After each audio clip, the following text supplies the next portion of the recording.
Hello बच्चों, मैं हूं S N Rai sir physics वाले। और आज हम लोग पढ़ने जा रहे हैं how to find out the centre of mass of a remaining part of a body. और इसका हम लोग फॉर्मूला जानते हैं और सिर्फ क्वेश्चंस करेंगे। इस पे कुछ ही क्वेश्चंस करेंगे कि कोई भी बॉडी है, सपोज करिए कोई प्लेनर ऑब्जेक्ट है, टू डायमेंशनल ऑब्जेक्ट है। For two dimensional object, planar objects किसी प्लेन में रखा है, सपोज करिए एक्स वाई प्लेन में, तो इसका centre mass X Y plane में ही कहीं होगा और दो ही कोऑर्डिनेट हो सकते हैं, एक्स और वाई। ठीक है। अब इसमें से कोई पोर्शन अगर कट कर दिया आपने कहीं से, तो इसके X C M Y C M कैसे फाइंड आउट करते हैं, रिमेनिंग जो पार्ट बच जाएगा बॉडी का। तो ये एक फॉर्मूला है अपने पास, एज ए टूल यूज करेंगे। a1 x1 minus a2 x2 minus dot dot a1 minus a2 minus dot dot और YCM similarly a1 y1 minus a2 y2 dot dot, ये y1 है, a1 माइनस a2 और dot dot. अब देखिए ये a1 क्या है, तो a1 है सरफेस एरिया। किसका भाई? सरफेस एरिया है, surface area of complete body. ठीक। a2 क्या है? सरफेस एरिया ऑफ कटआउट, जो काट कर निकाल कर फेंक देंगे। ठीक है। x1 क्या है? x coordinate of centre of mass of a complete body before cutting, cutting से पहले। x2 is the x coordinate of centre of mass of cutout. ठीक। सेंटर ऑफ मास जो है कटआउट बॉडी का, उसका x coordinate. Similarly y coordinate of complete body before cut. y2 क्या है? y coordinate of centre of mass of cutout. Centre of मास के complete body और cutout के ये सब कोऑर्डिनेट्स है। ठीक है। अगर कटिंग कई पीसेस में है, मल्टीपल कटिंग है, तो उनके आगे और भी चीजें आएंगी। a3 y3 इसमें, a3 x3 इसमें, और बाकी के आगे जितने भी इधर x कोऑर्डिनेट है y कोऑर्डिनेट है वो सब कटआउट के होंगे। नीट में या कहीं पे भी मल्टीपल कटिंग अभी तक नहीं आई हुई है, नीट में बिल्कुल नहीं आया है।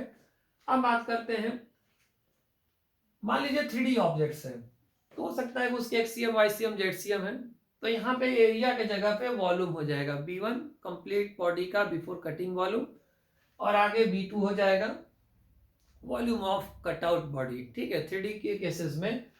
और एक्स वाई में है तो ये तीनों दो कोऑर्डिनेट है, तो जेडसीएम होता तो a1 z1 minus a2 z2 possible होता, बाकी नीचे a1 माइनस a2 माइनस और भी है। तो अब आते हैं इस पर बिल्कुल क्वेश्चन, और सबसे पहले बात करेंगे हम लोग एक AIPMT के छोटे से क्वेश्चन से शुरुआत करते हैं और देखते हैं कि कैसे फाइंड आउट करते हैं और क्या फॉर्मूले का यूज है। देखिए, फाइंड आउट करना एक अलग चीज है, नीट में एक शॉर्टेस्ट टाइम में क्वेश्चंस को सॉल्व करना सही ऑप्शन पे एक डिफरेंट चीज है।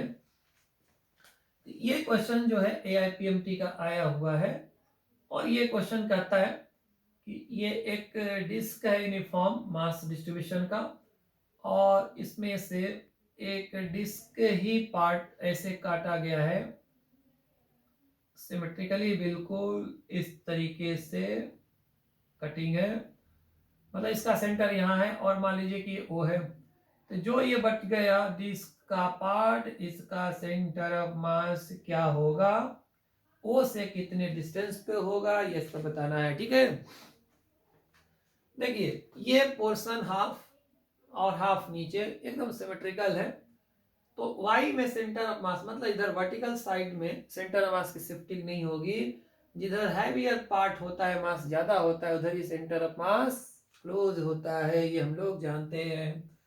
अब देखते हैं, तो इसका मतलब सेंटर ऑफ मास इधर ही शिफ्ट करेगा कहीं, ये जो जरूर हमें बात पता है कि यही कहीं होगा। कितने डिस्टेंस पे होगा, यही क्वेश्चन है कि what is the distance of centre of mass of this remaining part, मतलब disc with cavity from O, इतना डिस्टेंस ही निकालना है। ठीक है। हमें क्या करना देते, वो सीधा सीधा इस ओरिजिनल डिस्क का रेडियस है r दिया हुआ था, तो इसका रेडियस क्या होगा, r/2 होगा ऑब्वियसली। अब देखिए मान लेते हैं कि ये एक्स वाई एक्सिस इस तरीके अपने मर्जी से, ये ओ जो है ना ओरिजिन है, तो देखिए जो कंप्लीट डिस्क थी ना, जिसमें से ये कट आउट निकाले हो, डिस्क का ही शेप काट कर बाहर किए हो, तो इसका हमने कोऑर्डिनेट कंप्लीट बॉडी का सेंटर ऑफ मास इसका यही होगा, इसको 0 0 मान लिया है। तो कंप्लीट बॉडी का सेंटर ऑफ मास का एक्स और वाई कोऑर्डिनेट दोनों 0 है, पहली बात। ठीक है, अब बात करते हैं इसका एक्स कोऑर्डिनेट में। तो ये डिस्टेंस ओरिजिन से r/2, तो इसका एक्स कोऑर्डिनेट r/2 है और वाई कोऑर्डिनेट 0 होगा। बाय डिफॉल्ट ये बिल्कुल दिख रहा है सिमेट्री से कि Y C M is nothing, 0 आएगा। मतलब एक्स सी एम निकालना है तो हम क्यों ना सिर्फ एक ही फॉर्मूला यूज करें जिसको निकालना है। अब देखिए बिल्कुल सिंपल है, अगर ये फॉर्मूला आपको पता है, भले ना पता हो कि ये कहां से आया, वो अलग बात है। A1 is the surface area of complete body before cut, that is pi r square. X coordinate is 0. A2 is the surface area of the cavity, मतलब कटआउट जो फेंके हो, निकाल कर हटा दिए हो, उसका सरफेस एरिया, रेडियस r/2 है, फॉर्मूला पाई r/2 का होल स्क्वायर।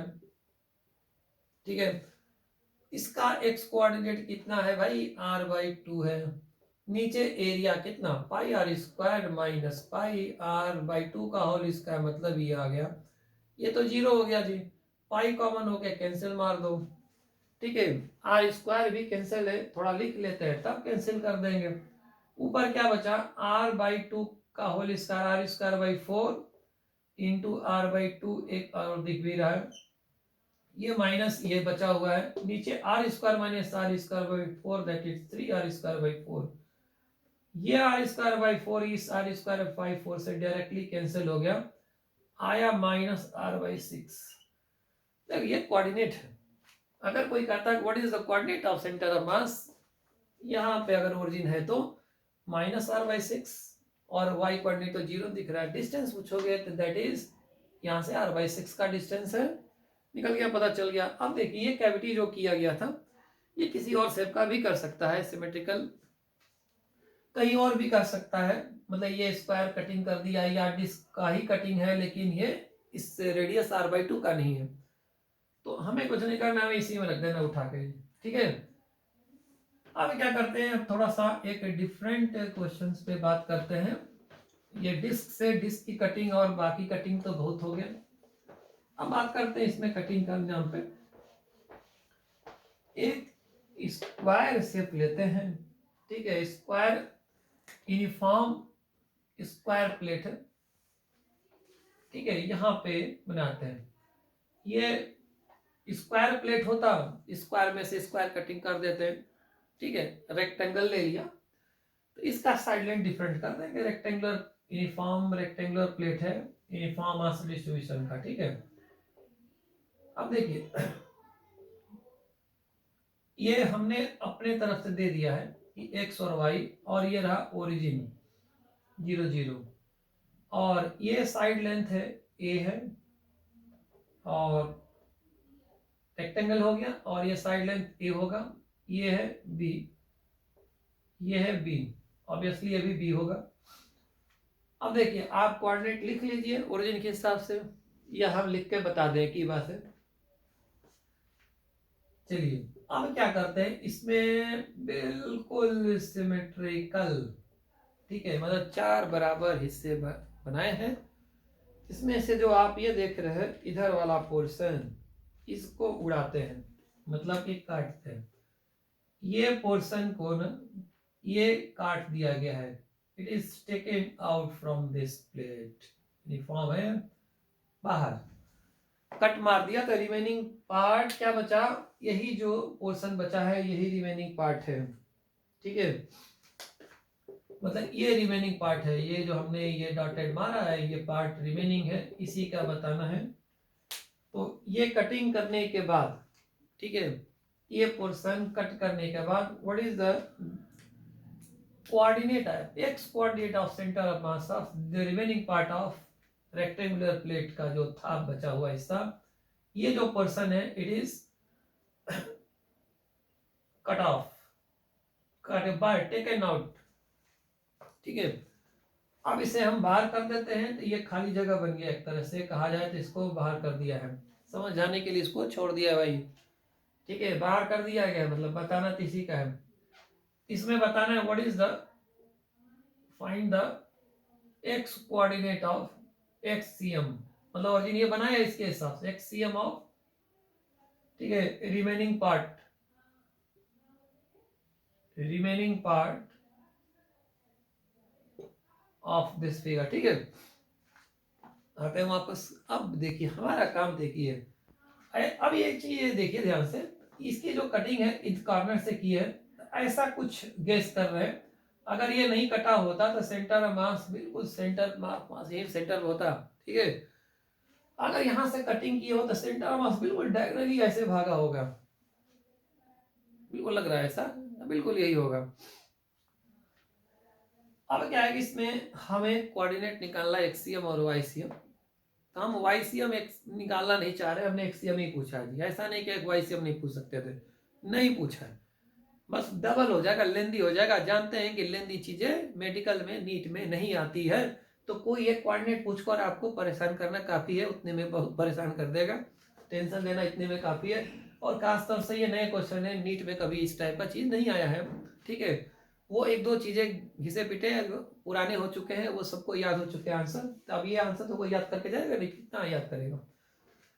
अब आते हैं वापस, लेकिन हम काम एक ही करेंगे एक्ससीएम में, हम करेंगे a1 x1 minus a2 x2 अपन a1 माइनस a2। a1 किसका सरफेस एरिया है, डायरेक्ट लिखने की कोशिश करते हैं, समझ में आ जाएगा, कोई मैटर नहीं।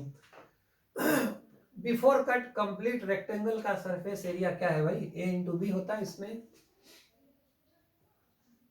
ठीक है। एक्स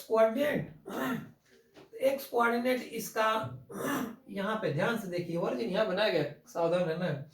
अब अपनी मर्जी से ओरिजिन नहीं बना सकते हो, तो यहाँ पे एक्स कोऑर्डिनेट कितना है इसका a/2, और कॉमा वाई कोऑर्डिनेट चाहिए नहीं लिखना, वाई कोऑर्डिनेट ये आएगा b/2। लेकिन ये बताओ हम लिखेंगे क्यों, हमको तो x1 से मतलब था जी, हमारे लिए काम का जबरदस्ती क्यों लिख रहे हो, टाइम क्यों खराब कर रहे हो। अब देखिए एग्जाम में क्या होता है कि आप लिख तो सही रहे हो, लेकिन जरूरत नहीं उसको क्यों लिख रहे हो फालतू का। तो यहाँ पे देखिए कोऑर्डिनेट आएगा कितना a/2, x coordinate minus a2, area किसका है, ये जो हेजिंग एरिया है, ये कटआउट वाला कट ऑफ किया है, इसका एरिया सरफेस एरिया बताना है। ये साइड लेंथ देखिए कितना है, ये साइड लेंथ a/2 है, और ये हाफ साइड लेंथ b/2 है, तो इसका सरफेस एरिया हुआ a2, मतलब a/2 into b/2 into x coordinate of this, तो इसका इटसेल्फ सेंटर ऑफ मास यहाँ होगा, ठीक है। अब सावधानी यहाँ पे बिल्कुल बरतना पड़ेगा, नहीं तो खतरा बिल्कुल मंडरा रहा है। अब देखिए इसका खुद का रेक्टेंगुलर, ये छोटा सा जो कॉर्नर वाला रेक्टेंगुलर स्लैब है, प्लेट है, इसका सेंटर ऑफ मास तो यहाँ होगा जी। इसका एक्स कोऑर्डिनेट इस ओरिजिन के हिसाब से ध्यान से देखो, ये रहा, ये a/2 प्लस a/2 का आधा a/4, मतलब 2a/4 plus a/4, that is 3a/4। X coordinate is 3a/4, Y coordinate, ठीक है। हम नहीं लिखना पसंद कर रहे हैं, ऐसे छोड़ दिए, नहीं मतलब हमको नहीं चाहिए, हम पूछे नहीं है तो क्यों बताएंगे, ठीक है। अपना काम हो गया, बस बस बस काम हो गया, कितना 3a/4, ये है भाई। नीचे क्या है a1 into B minus a/b/4, थोड़ा डायरेक्ट लिख दिया, यही तो है सरफेस एरिया 2। अब देखिए अब इसका कैलकुलेशन है भाई, तो अब ये क्या, ये कैलकुलेशन कम थोड़ी है मेडिकल के लिए, नीट के लिए, मतलब हो सकता है इसी में बहुत लोग निपट जाए कायदे से। अब देखिए यहाँ पे ऊपर में देख कुछ कटिंग है, कटपिट हो रहा है तो आप कटपिट कर दो, कोई दिक्कत नहीं है। a into B, a into B ये रहा, a इंटू बी ये रहा, ठीक है। a into B, a into B, ये कॉमन होके काटो, इसे काटो काटो काटो, ऊपर क्या बचा जी a/2, और माइनस ये कितना है 3a/4, और ये नीचे 2 इंटू 2 4 नीचे भी है, तो 4 और 4 16, तो ये हो गया 3a/16, और नीचे में है 1 माइनस 1/4, दैट इज 3/4। अब आपको अपने हिसाब से कैलकुलेशन करना है, आप अपने कैलकुलेशन की करिए, हम अपने कैलकुलेशन के हिसाब से कर रहे हैं। आपको बहुत हमसे तेज करना पड़ेगा। 8a minus 3a that is 5a, ठीक है, बाई 16 और डिवाइडेड बाई 3/4। अब क्या है, आप 5a by 16 into 4/3 that is 4, ये आ गया कितना भाई 5a/12। क्या लग रहा है कि मतलब अगर एक्सियम पूछेंगे भी तो ये क्वेश्चन इतना आसान नहीं रहा जितना का आसानी से पहले वाला बना दिया था ये पीएमटी में। तो ये थोड़ा सा ही नया पैटर्न है जिसमें आपकी क्या टेस्टिंग की गई है, ठीक है, फॉर्मूला तो ठीक ही है, बेसिक की टेस्टिंग हो ही रही है, वो तो चल रहा है। इसमें यहाँ कोऑर्डिनेट देने की वजह से आपका कोऑर्डिनेट निकालना इंडिविजुअल भी थोड़ा सा ये टास्क बन गया था, हो गया था। बाकी इस एरिया और ये निकालना तो कोई बड़ी बात नहीं है, कैलकुलेशन ठीक ठाक था। बट ये क्वेश्चन आप बना सकते हो और एक नया टाइप का क्वेश्चन है। अब बात करते हैं इसमें, हम कटआउट पे ही बात करते हैं, स्पेशली हमारा टारगेट सिर्फ कटआउट वाले ही पोर्शन को समझना था। मतलब इतना आइडिया लग गया कि हम centre of mass remaining part of body का निकाल लेंगे भी, ठीक है। अब दूसरा बात इसमें यह है, थोड़ा सा बात करते हैं इसमें क्वेश्चंस के बारे में बात कर रहे हैं, बिल्कुल कोई भी डिटेल थ्योरी के बारे में बात नहीं कर रहे हैं। अब हम बात करते हैं इसमें कि सेंटर ऑफ मास की वेलोसिटी निकालते हैं, ठीक है। तो सेंटर ऑफ मास की वेलोसिटी कैसे निकालते हैं, फॉर्मूला बेसिक पहले बात कर लें। तो सेंटर ऑफ मास की वेलोसिटी VCM जो वेक्टर है, velocity of centre of mass, m1 particle की v1 वेलोसिटी है, m2 पार्टिकल की v2 वेलोसिटी है। ये सब वेलोसिटीज ग्राउंड के रिस्पेक्ट में है, जितने भी पार्टिकल होंगे, ठीक है। नीचे सम ऑफ मासेस जो भी होगा, ये एक्सीलरेशन ऑफ सेंटर ऑफ मास, ये ग्राउंड फ्रेम के रिस्पेक्ट में है। ऊपर मास m1 का एक्सीलरेशन a1 है, m2 का एक्सीलरेशन a2 है, प्लस डॉट डॉट डॉट जितने होंगे। नीचे टोटल मास है m1 plus m2 plus dot dot dot, ठीक है। यहाँ पे टोटल मास को अगर आप कुछ सपोज कर लो m1 plus m2 plus m3 plus m, total मास को कैपिटल M लिख दो। इस वाले पहले वाले इक्वेशन से आप लिख सकते हो m into VCM, m total mass into centre mass की velocity, it will give the total linear momentum of system relative to ground, ठीक है। दूसरे वाले में m इंटू ACM करेंगे तो ऐसा लग रहा है कि m इंटू ACM वेक्टर, ये आ जाएगा net external force acting on the entire system. लग रहा है कुछ मिलता जुलता न्यूटन लॉ, ये बिल्कुल है। अब ये कह सकते हो कि ये it is nothing but rate of change of linear momentum of system with respect to time is defined as the net external force acting on the system of particles है जो भी है, इस तरीके से निकाल सकते हो। अब देखिए किसी भी सिस्टम का लीनियर मोमेंटम ग्राउंड के रिस्पेक्ट में मास into velocity of centre of mass ground के रिस्पेक्ट में। अब ये बात ये करते हैं इसमें, जैसे कुछ क्वेश्चन में बात करते हैं, जैसे एक छोटा सा एग्जांपल लेते हैं, बहुत ही एक डिफरेंट है और इस पर डिस्कशन होगा हम लोग का, बहुत ब्रीफ किया हुआ है हमने हल्का सा। जैसे हमने आपको ये क्वेश्चन दे दिया, ठीक है, मान लीजिए XY प्लेन में है, ये ओरिजिन है, एक पार्टिकल है, ठीक है, 2m मास का, जो जा रहा है किसी वेलोसिटी से, ठीक है, b वेक्टर से, और m मास का ऑब्जेक्ट है, इधर जा रहा है 2b वेलोसिटी वेक्टर से, और 3m मास का इधर जा रहा है 3b वेक्टर वेलोसिटी वेक्टर से, ठीक है। 3b वेलोसिटी दे दिया और वेक्टर यहाँ पे हम हटा दिए, ठीक है। वेलोसिटी का डायरेक्शन चूंकि दिखा दिया इसलिए हटा दिया। 3 टाइम्स वैल्यू वाइज बात कर रहे हैं और डायरेक्शन हमने ऐसे ऑलरेडी एरो लगा के शो कर दिया। अब इसमें देखिए ध्यान से सुना क्वेश्चन क्या कर रहे हैं। हमने ये क्वेश्चन किया है कि फाइंड द, मान लीजिए आपको एंगल वगैरह दे दिए, आप सोच रहे होंगे एंगल नहीं दिया है तो दे दिया है, चलो ये ऑरिजेंटल जा रहा है एक्स एक्सिस का पैरेलल, ये जा रहा है यहाँ से 30 डिग्री एंगल पे इधर। हमने आपसे एक क्वेश्चन किया इसमें और ये बहुत सिंपल है, बहुत ही वेल लॉजिकल क्वेश्चन है, डेप्थ में है, ठीक है। कह रहा है कि find the total linear momentum, total linear momentum of system of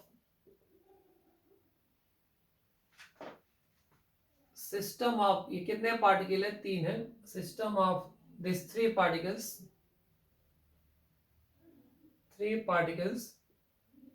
with respect to center of mass of system of 3 particles। वही है,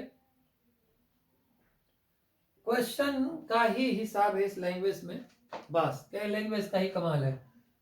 कह रहा है कि ये जान तो इसका क्या मतलब हुआ, पहले तो क्वेश्चन ही समझने में समय लगेगा, नीट लेवल पे इस क्वेश्चन को समझना, इंटरप्रिटेशन करना, ये बहुत ही बड़ा चैलेंज है, मतलब कि बिल्कुल एक्सेप्शनल क्वेश्चन।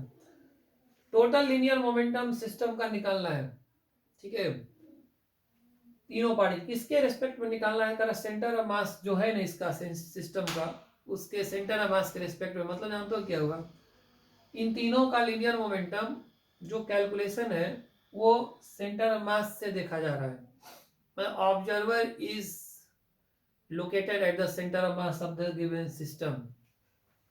यहां पे ध्यान से देखिए, साइड में लिखा हुआ हमने कहा कि किसी भी सिस्टम का linear momentum mass into velocity of centre of मास होता है। अगर ग्राउंड के फ्रेम में अगर सेंटर ऑफ मास की वेलोसिटी है तो सिस्टम का लीनियर मोमेंटम ग्राउंड के फ्रेम में आएगा।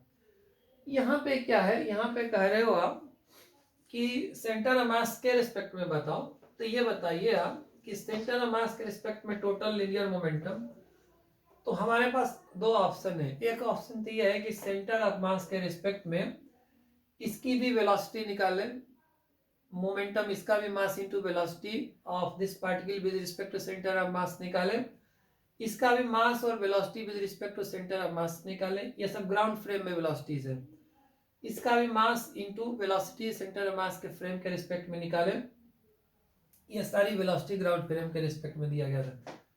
ऐसे तो हम दिन भर करते ही रह जाएंगे, पहले तो सेंटर ऑफ मास की वेलोसिटी निकालने, सब देख रहे होगा बहुत उल्टा सीधा दिया हुआ है।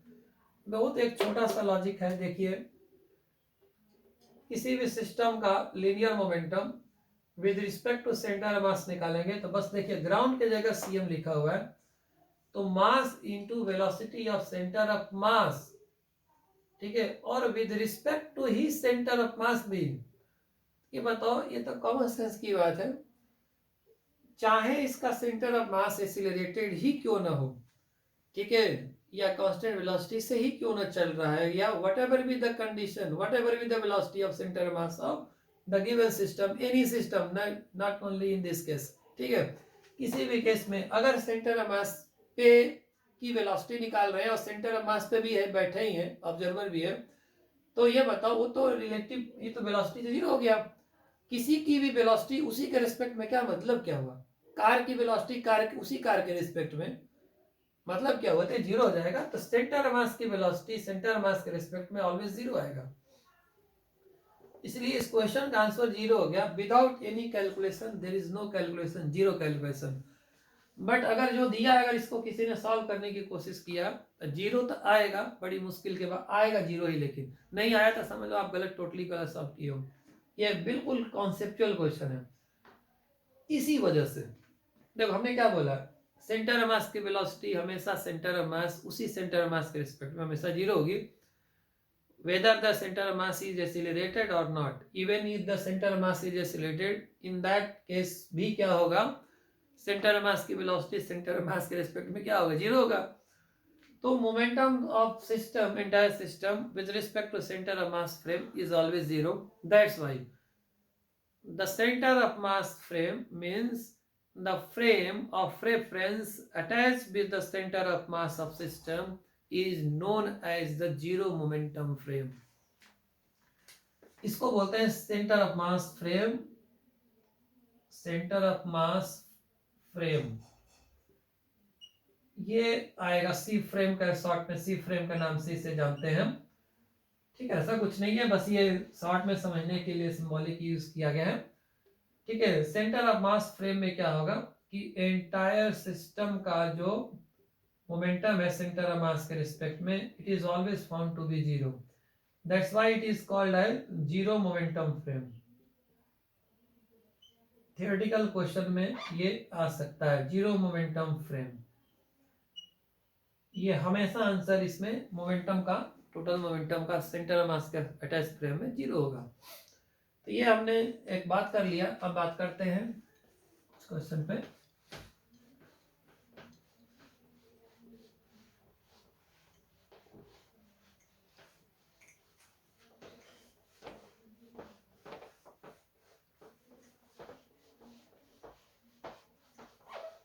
अब देखिए, एक ये स्मूथ सरफेस है, एक ये ब्लॉक है, ठीक है, 2 kg का, स्प्रिंग से अटैच है, मासलेस स्प्रिंग है, ये है 4 kg का, ठीक।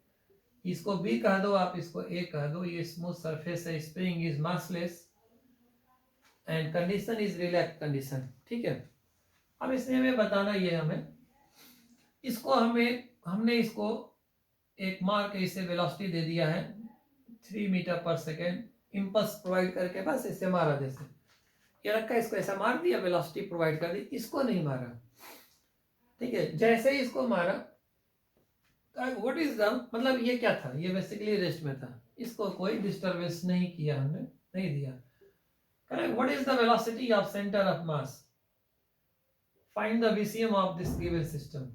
अब देखिए वीसीएम का फॉर्मूला क्या है, m1 b1। अब देखिए इस सेंस को पॉजिटिव ले लो, इसका मास और वेलोसिटी का product m into B, plus इसका mass velocity nothing upon total mass कितना है 4 + 2 that is 6 kg। m1 b1 plus m2 b2, b2 था नहीं, ठीक है, अपॉन नीचे क्या है m1 plus m2, total mass 4 + 2 6 kg।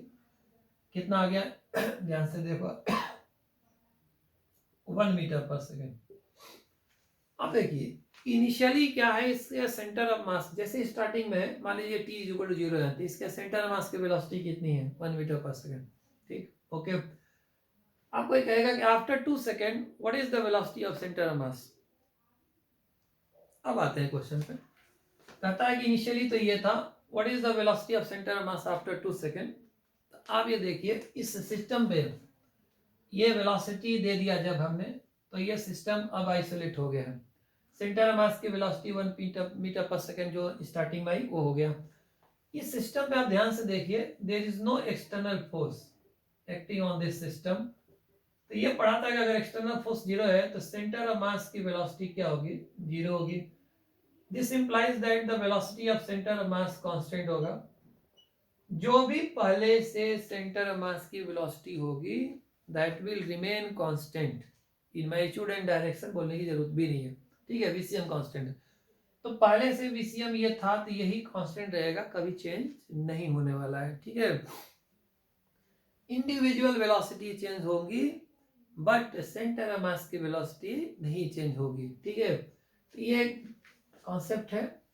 अब छोटा सा एक और एग्जांपल लेते हैं वापस फिर से सेंटर ऑफ मास के एक्सीलरेशन के रिगार्डिंग, और थोड़ा सा हल्का सा वेक्टर का यूज करें तो ज्यादा रहेगा सही।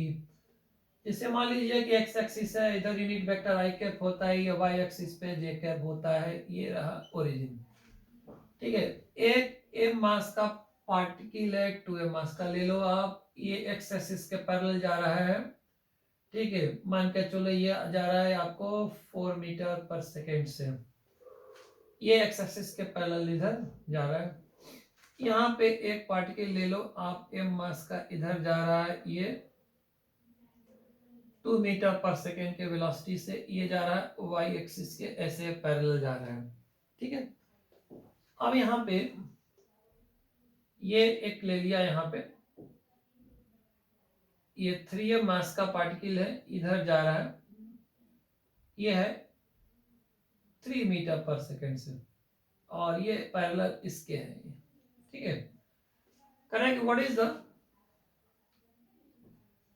Velocity of centre of mass of this given system, ठीक है। वीसीएम को वेक्टर में निकालना है, कुछ करना नहीं है, फॉर्मूला वीसीएम वेक्टर में, सब वेक्टर में लिखेंगे आप। देखिए टोटल मास नीचे होता है, 2m plus 3m 5m plus 1 6m।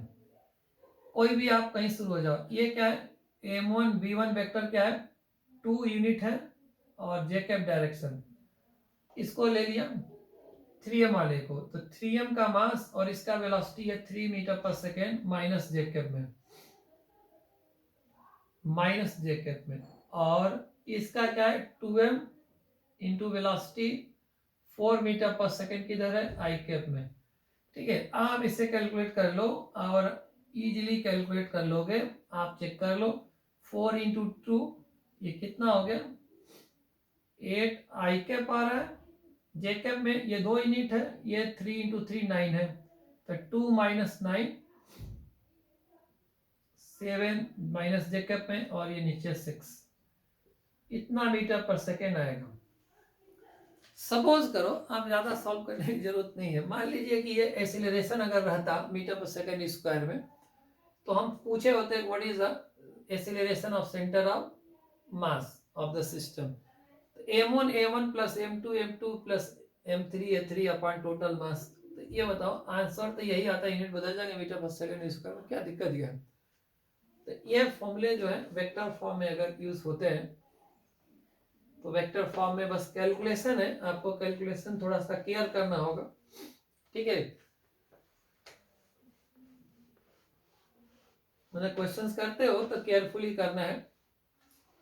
और ये स्टूडेंट के कैलकुलेशन टीचर से काफ़ी अच्छा होना चाहिए, क्योंकि हम तो कैलकुलेशन अगर गलत भी कर दिए, ठीक है, तो सुधार देंगे, और एग्जाम में देना नहीं है, सुधार भी देंगे, आपको मौका नहीं मिलता। You have no second chance, second chance नहीं है, फर्स्ट चांस में आपको जो आ गया। अगर आप क्वेश्चन सॉल्व करते हो, कोई भी चारों ऑप्शन में से एक भी ऑप्शन नहीं मिलता है, तो ये ज़्यादा बेटर है कि गलत ऑप्शन कहीं मैच न कर जाए। तो आप सेकंड चांस भले कर लोगे, अदरवाइज अगर ऑप्शन मिल गया तो आपको सेकंड चांस आप लोगे भी नहीं, पता भी नहीं चलेगा। तो ये acceleration of centre of mass है, velocity of centre of mass है। तो ये कई जगह जगह पे आप क्वेश्चंस जैसे यूज कर सकते हो। न्यूटन्स लॉ में भी पढ़ा है हम लोगों ने। जैसे मान लो कि सिंपल सा लिया है, यहाँ पे एक अरेंजमेंट बना दिए, और यहाँ पे एक m मास है, और ये रहा एक m मास इधर पे। ये स्मूथ सरफेस है, रिलीज कर दिया, ऑब्वियसली ये a एक्सेलरेशन इधर जाएगा और ये a से नीचे जाएगा। किसी ने कहा कि find the centre of mass acceleration, magnitude wise बात करूं।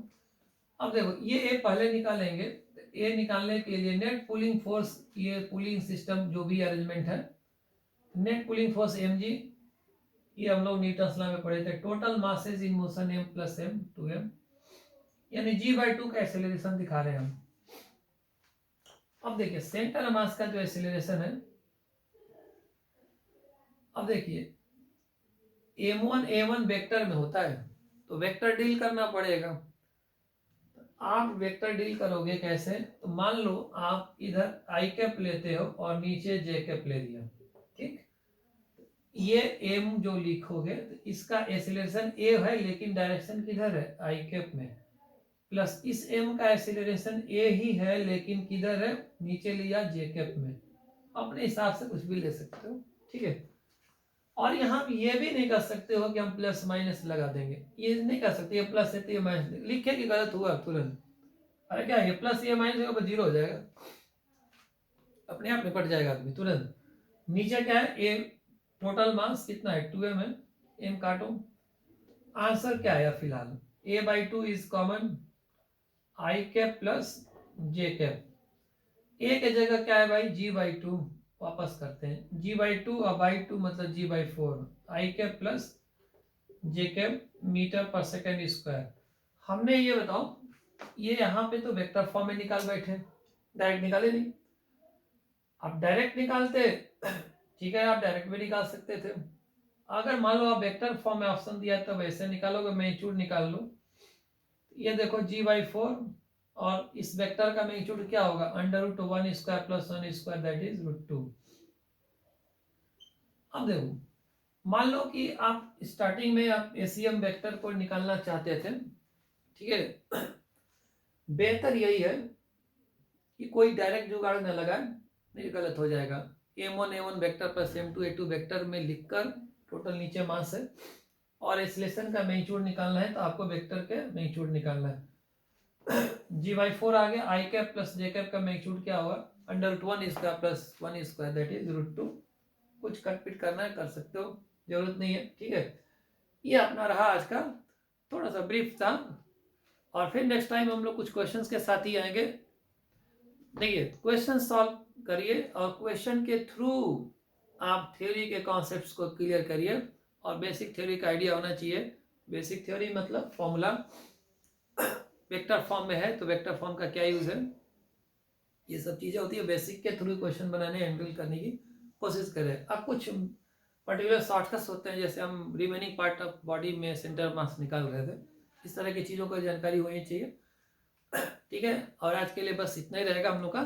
Thank you so much.